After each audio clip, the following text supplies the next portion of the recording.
Thanks, Senator Graham.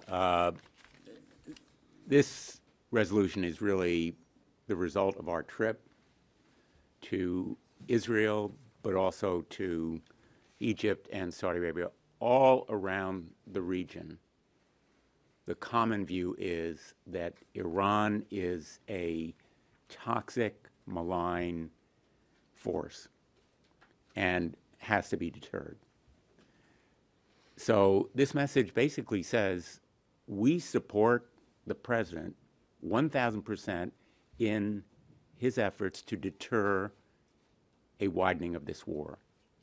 It says to Iran, we're holding you responsible for your proxies.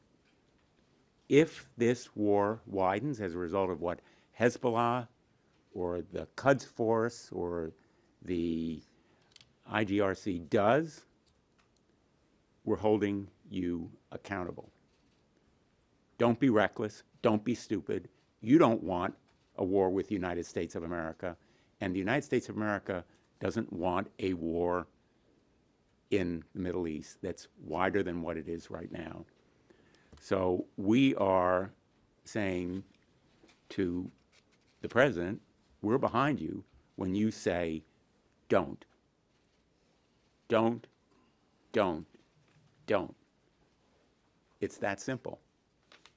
And I think the bipartisan support that we have here reflects the kind of support we'll have in the Senate as a whole, because we want to make sure that the war that's ongoing right now, the conflict in the Middle East between Israel and Hamas, stays contained there. The simple fact of the matter is the United States has already shot down a number of missiles from the Houthis.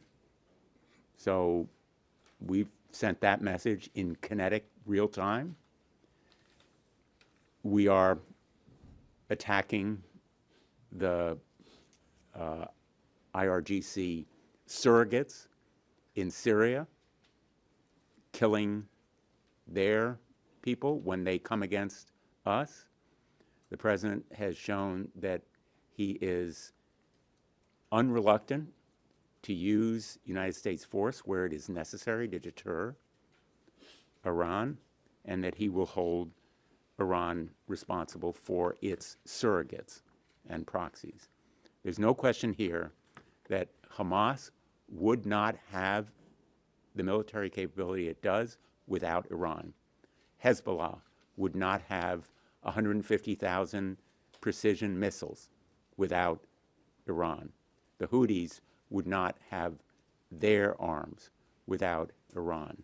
And that is the reason that the entire Middle East wants this kind of deterrence. And we met with the Crown Prince, MBS. We met with the President of Egypt, President el-Sisi.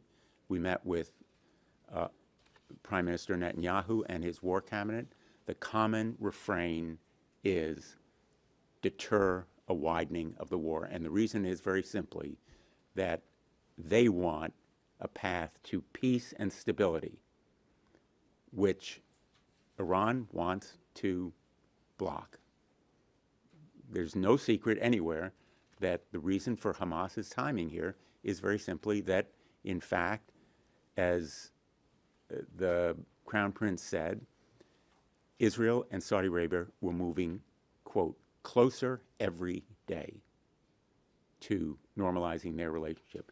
And that is an anathema to Iran, which thrives on conflict and war.